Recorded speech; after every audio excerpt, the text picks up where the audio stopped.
Fellas, you know Degree Cool Rush deodorant, right? Well, last year they changed the formula, and guys were mad about it. One dude even started a petition. So guess what? Degree heard us, admitted they messed up, and brought the original Cool Rush scent back exactly how it was. And it's in Walmart, Target, and other stores now for under $4. So grab some and remember why its cool, crisp, and fresh scent made it the #1 men's antiperspirant for the last decade. Degree Cool Rush is back, and it smells like victory for all of us.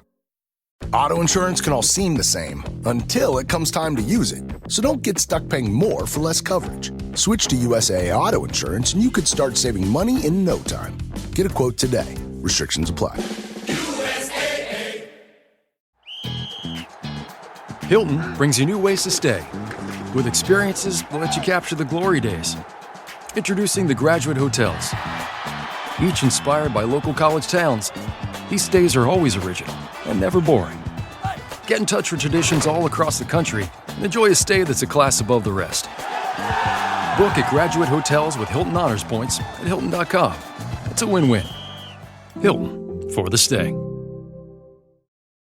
From the Fifth Quarter Studios in Madison, Wisconsin, you are listening to High School Hoops with our hosts, Steve Collins and Jake Steger. Hey everybody, welcome to High School Hoops, episode 12. But before Jake and I get together and talk about practice planning and what you do at the beginning of practice, I want to give a big shout out to a couple of our sponsors. First one, Dr. Dish. You know, they continue to innovate and make shooting and the game so much easier. Not only their versatility and their technology, and that's the reason we have two of them, but just the ease of use for the kids with using their cell phones or iPads and things like that to run the workouts. It's unbelievable. Mention High School Hoops or Coach Unplugged, and you'll get $300 off your next purchase, which I think is a great deal. Who can't use $300? I'd also like to do a big shout out to teachhoops.com for coaches who want to get better. Hopefully you're listening to this today. It's the day before Thanksgiving. Hopefully you're not going to eat too much turkey tomorrow. But if you email me, I will send you a discount code. I believe we're doing 15 or 18% today. It's a one-day flash sale. So if you're listening to it early Wednesday morning, send me an email at steve@teachhoops.com and I will take really good care of you.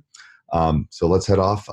Hopefully you're listening to this on the drive to a happy Thanksgiving tomorrow. So here's Jake and I talking about practice planning and kind of how we start practices off and what we find effective at the beginning of practice.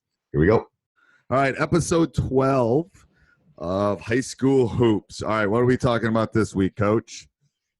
Well, Allen Iverson wouldn't really enjoy talking about this topic, but we are going to be talking about how we start our practices as high school basketball coaches.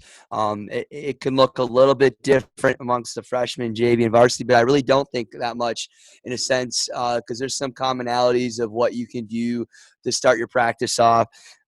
Coach, do you want to start? Do you want me to start? Does it make a difference? I mean, I can start. I'll start on this one. All right, sounds good. I've changed on this. So I used to kind of leave it free for them to come into the gym. You know, some kids everybody kind of wears ankle braces now. So it's kind of a slow process, but we have really moved toward having a pre-practice. So when you get out of school and you get to the locker room, first of all, I know their schedule, so I kind of know when they can get down there. And I have the blessing of being in the school, so I can get down to the gym a little bit faster than maybe some of my assistant coaches. But I think we have started where we actually give them assignments to do in pre-practice, where they're specifically working. You know, some guys will get on the shooting machine, the Dr. Dish, and those kind of things. Some people will be working on their post moves. So we have assistant coaches that are working on specific things. And then some of my assistant coaches, and again, this is not for the freshman or sophomore coach that doesn't have the assistant coaches, but you can still set up pre-practices. It just takes a little bit more planning. You know, you can break them up into pods and say this pod is doing this pod's working on free throws. This pod's work. So the reason is I'd like to make practices shorter as the year goes on. And if I want to do that, I got to get some skill work and things in earlier in the season. And I wasn't able to do that, you know, and then maybe it's because I'm getting old and cranky and stuff, but I'd come in and they'd be just jacking threes and working on, let's see if I can dunk with my eyes closed kind of crud, Yeah, that would irritate. Yeah, it's just, and it's like, okay, that's fine. If you got to stay in the locker room and gather yourself and you got to take 10 minutes to kind of get ready from school, it's like leaving work to go home. There's a transition there. I get it. When I leave work and then I come and then I'm home, that drive home is my transition. The kids need the exact same transition. I get that. So I tell them have it. You're in the locker room. You're getting changed. You're not coming from class right to the gym.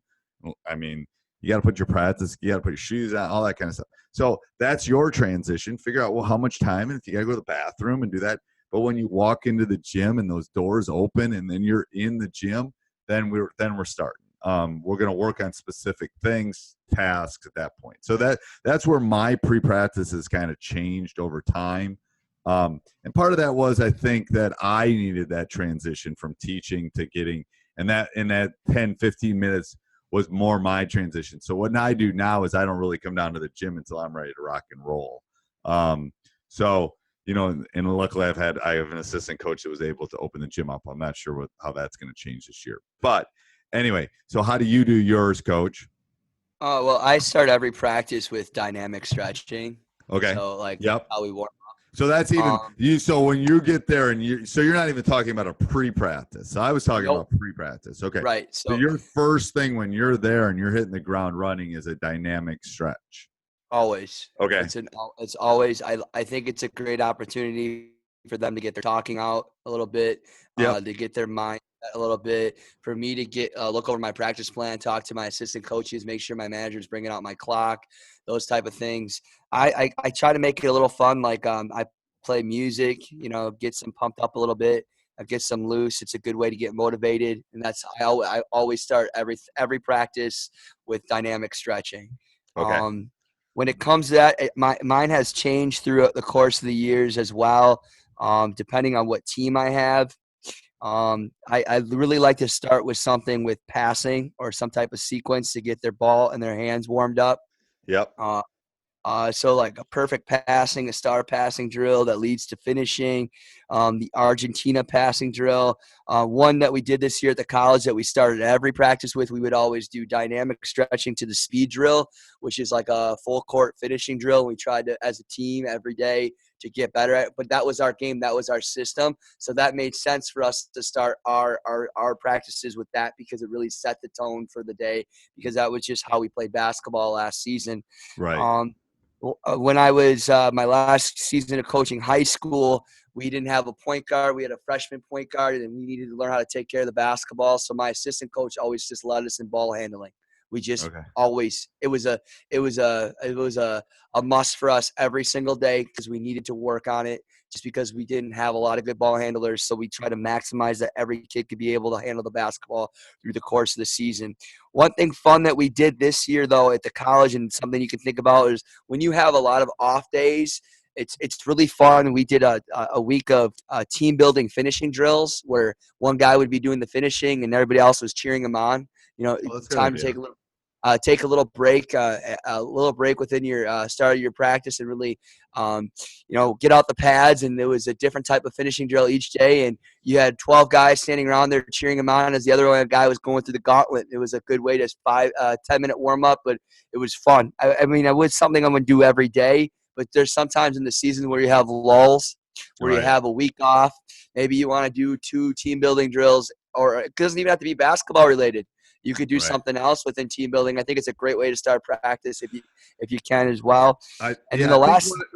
The last thing, start of the year, is practice your warm up several times to maximize your time in the course of the start of a game.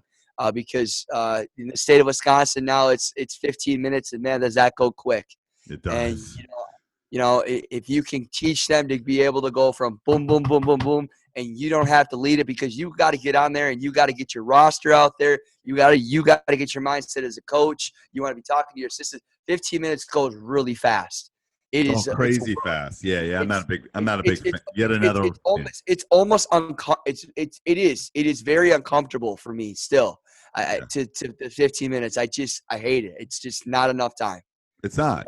Nope. Nope. That'll go on my next website, WIA.com/let's get rid of them /something. I don't know. But when college, you can get on the floor an hour beforehand. Your guys are ready, man. Right. I just don't. Our high school guys need at least 20 minutes to warm up. But that's just another debate that we can talk about later on. Yeah, I like that. I've thought about that a little bit. We'll talk about that. I have a couple ideas, but anyway. So I think one of the key components too, and I just talked about my pre-practice. I didn't even talk about my practice. I like getting them. Hopefully they're semi-warmed up after their pre-practice. I like doing something that gets their juices flowing and changing it up, like some sort of full court, some sort of movement. Then we go do our dynamic. Then we come back. So we're close. I just do mine a little different because I want the muscles warmed before we go do the dynamic. And they're kind of warm in the pre-practice, but they're really not sweating and moving.